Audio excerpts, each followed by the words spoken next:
बिस्मिल्लाहिर्रहमानिर्रहीम। मेरा नाम है डॉक्टर मोहम्मद मुजम्मिल हसन। आज एक नए सेशन के साथ आप लोगों की खिदमत में हाजिर हुए हैं जी।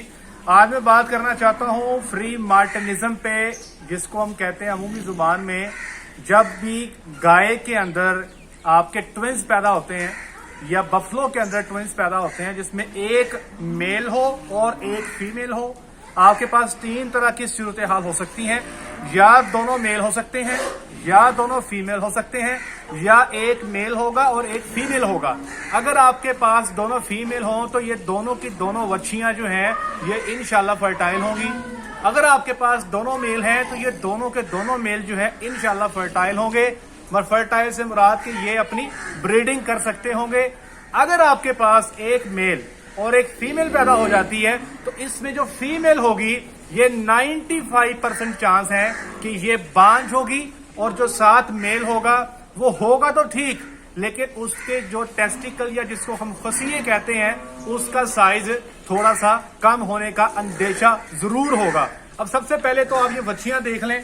देखिए जी, ये बच्ची है और एक बच्चा है। ये दो ट्विंस है, ये हमारे पास फॉर्म पर आए हैं, this one and this one. ये मेल है जी और ये फीमेल है, ठीक है जी। अब मैं आपको बताऊंगा कि ट्विंस जो मेल और फीमेल या फ्री मार्टिनिज्म जिसे हम कहते हैं ये होता कैसे है।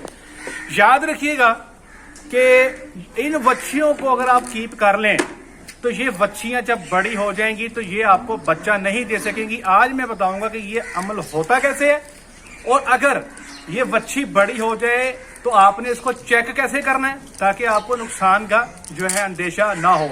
याद रखिएगा कि जब बच्चा माँ के पेट में होता है, ठीक है जी, तो बच्चे के इर्द गिर्द 3 झिल्लियां होती हैं, ठीक है जी। सबसे अंदर वाली झिल्ली को हम एमनियन कहते हैं, और जो सबसे बाहर वाली है उसको कोरियन कहते हैं, और दरमियान वाली को एलेंटोइक सैक कहते हैं।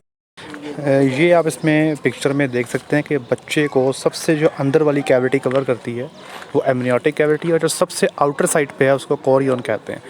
और सेंटर में और तीसरी मिलकर कोरियो एलेंटोइक सैक बनाती हैं।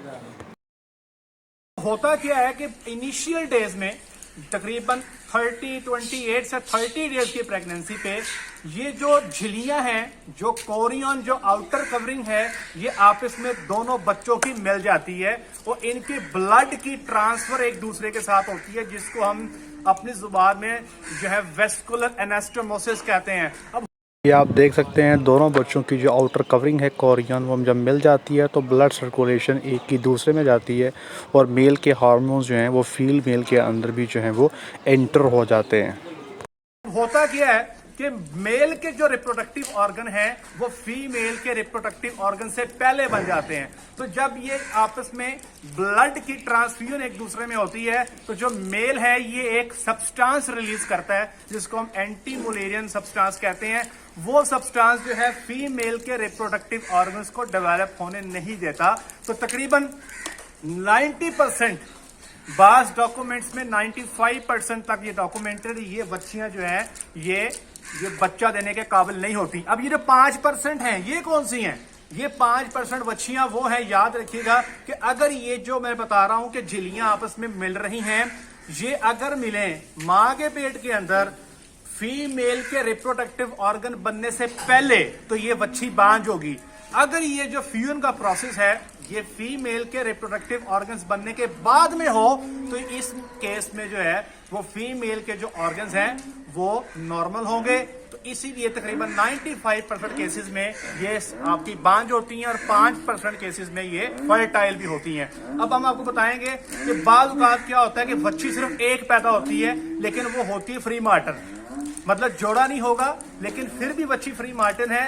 ये भी पॉसिबिलिटी है कि 2 बच्चे माँ के पेट में बढ़ने शुरू हुए लेकिन कुछ देर के बाद, लाइक महीने के बाद या 1.25 महीने के बाद, इनमें से एक जो बच्चा था उसकी माँ के पेट में ही डेथ होगी।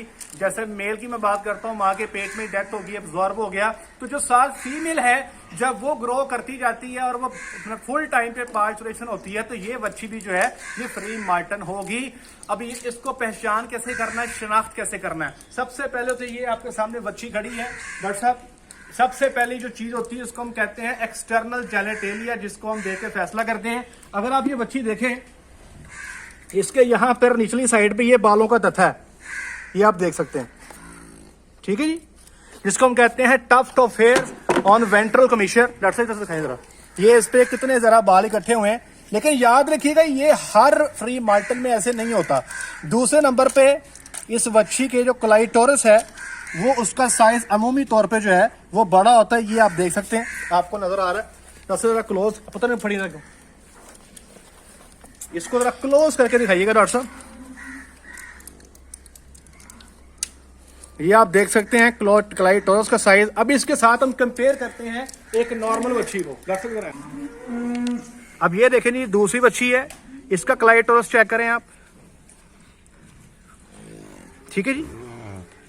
अच्छा जी, याद कि ये जो एक्सटर्नल साइन है ये हर दफा मौजूद नहीं होते। ठीक है जी।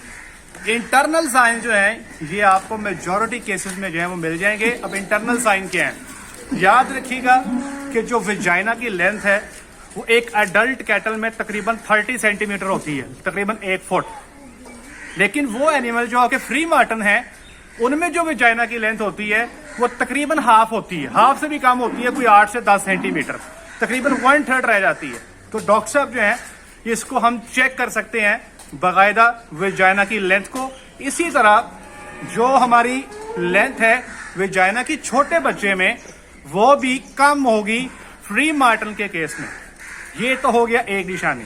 दूसरे नंबर पे ऐसे बच्चे जो कि फ्री मार्टिनिज्म का शिकार होते हैं, इन बच्चियों में सर्विक्स अमूमी तौर पे एब्सेंट होती है, जिसको हम बच्चेदानी का मुंह बोलते हैं। बाज़ औक़ात यूट्रस के कोई ना कोई पार्ट एब्सेंट होंगे या साइज में छोटे होंगे, ओवरीज जो हैं वो बिल्कुल हाइपोप्लास्टिक होंगी। तो इसमें जो है डिफरेंट तरह की जो इलामात हैं आपको वो जब आप इसको चेक करेंगे आपको मिल सकती हैं। ये आपको इस तस्वीर में दिखा रहा हूँ, एक फ्री मार्टन हैफर, एक नॉर्मल हैफर। इसमें आप क्लाइटोरस का साइज़ भी देख सकते हैं और इसमें आप बाज़ एनिमल्स का यूरन करने का अंदाज़ भी देख सकते हैं और क्लाइटोरस का जो वल्वल का एंगल जो है वो भी आप देख सकते हैं कि चेंज्ड है। याद रखिएगा जब भी मार्केट में आप जाएं तो हमेशा एनिमल को, बच्चियों को मार्केट में परचेज करने से पहले कोशिश करें कि आप एनिमल को रेक्टल पल्पेशन करवा के किसी डॉक्टर से चेक करवा लें कि आया ये जानवर जो है ये फ्री मार्टन तो नहीं, क्योंकि इनको आइडेंटिफाई करने के लिए बहुत ज्यादा एक्सपर्टीज रिक्वायर्ड है और कोई खासा डिफरेंस जो है आपको बाहर से देखने में नजर नहीं आता। इसलिए इन जानवरों के लिए आप रेक्टल पल्पेशन करवा के जो है इन जानवरों को आप चेक करवा सकते हैं कि आया ये फ्री मार्टन है या नहीं। जब भी मार्केट में जाएं बच्चियां खरीदने के लिए तो किसी डॉक्टर को साथ लेके जाएं जो मुकम्मल तौर पे हाथ डाल के जेनेटेरिया को, रिप्रोडक्टिव ऑर्गन्स के साइज को चेक करे। और याद रखिएगा कि ये जरूरी है, फ्री मार्टन जो है अगर उसके यूट्राइन ऑर्गन्स और उसका जेनेटेलिया अगर वो साइज में छोटा है या कुछ पार्ट एब्सेंट है, ये एक मुकम्मल किस्म का जो है बांझपन का जानवर होता है, जिसको हम स्टीराइल एनिमल जो है ये हम बोलते हैं। और अगर आप चाहते हैं कि इनिशियली को ब्लड टेस्ट करवाना चाहते हैं तो पीसीआर की टेक्निक मौजूद है, उसमें आप वाई क्रोमोसोम जो है वो डिटेक्ट कर सकते हैं फीमेल के ब्लड के अंदर। अगर इसमें आपको वाई क्रोमोसोम मिल जाता है तो ये जो है एक, इसको हम एक टर्म बोलते हैं काइमरास। ये बेसिकली जो है ये जो फ्री मार्टन्स होती हैं ये काइमराज होते हैं। तो हम इस किस्म के जानवर को जो है वो सेल कर देते हैं जी। डे ओल्ड कोई अभी जो जोड़ा मेरे पास मौजूद है, अब इस जोड़े को ही निकाल देंगे क्योंकि मेल्स जो है हम सिर्फ वो कीप करते हैं जो पेडिग्रेड है या जो प्रूवन है। आई होप सो आज के लेक्चर से आपको काफ़ी मदद मिली होगी। अगले सेशन तक के लिए अपना ख्याल रखिएगा, दुआ में याद रखिएगा। अस्सलाम वालेकुम।